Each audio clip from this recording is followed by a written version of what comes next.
I'm Taylor Dumas, and this is the formal presentation for Accounting 6100 with Dr. Christensen, and my formal presentation will be on the insight of budgets.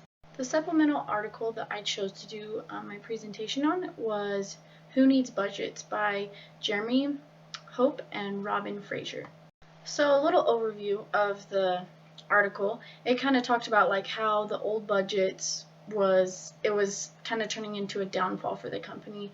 It was like punishing and rewarding for hitting numbers, and that didn't really help people because it was finding them a way to kind of cook the numbers and kind of play around with it instead of really trying to hit the numbers. They'd find loopholes. I really liked a quote in the article that I'll read to you. It says, in extreme cases, use of the budget to force performance improvements may lead to a breakdown of corporate ethics. Managers really had to kind of take this into consideration because it's true. In this presentation, I'll do a who, what, when, where, and why of the new companies and how they're implementing these new strategies. The who refers to all the companies that have rejected the old style of budgeting. In the article, it says they range from a small 250 employee charity dedicated to presenting and curing blindness to a huge and complex, as in the case of one global industry organization with thousands of products. That was a quote from the article. This just kind of shows you that it doesn't matter who it really is, you can go away from the old style of budgeting. The what refers to what are companies doing when they move away from the traditional budget. The companies that have moved away from the old traditional style of budgeting are using like new techniques. One of them is setting long-term goals and achieving them, which seems very simple, but it can be tricky in the corporate setting.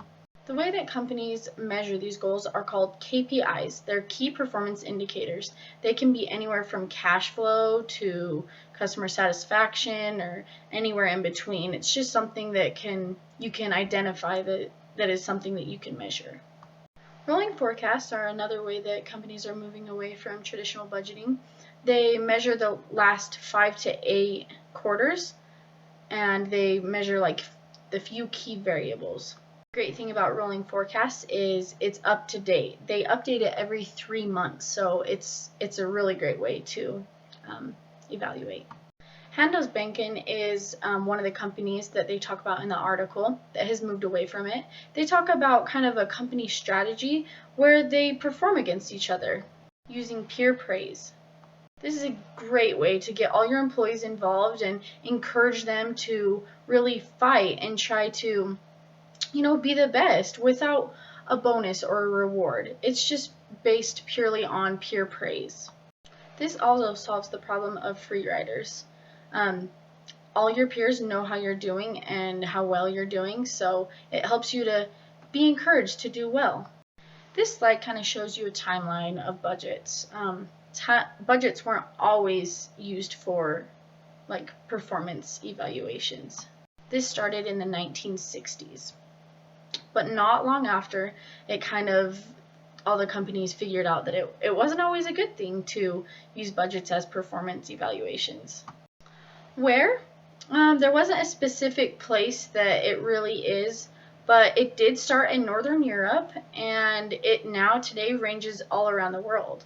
It doesn't matter the industry, culture, country, it's just spread across the globe. There are many reasons why new companies have changed over to rolling forecasts and long-term goals instead of the traditional budget. One of these ways is the cost aspect. This is huge because budgets, they are very timely and it takes many people to compile them. Rolling forecasts, on the other hand, takes probably one person and 1 day to compile. That saves a lot of money and it's very cost effective. Another reason why is rolling forecasts are very up to date. They get new economic trends, estimates every 3 months. So it keeps the company, their evaluation, it keeps it up to date, and so it's not so lagged behind in time. The last one is there's no fixed targets for the companies. This is huge because not the employees are they're looking forward and they're not worried about hitting, their budget. And so it doesn't make them think of perverse incentives trying to, find a loophole to figure out how to hit their numbers.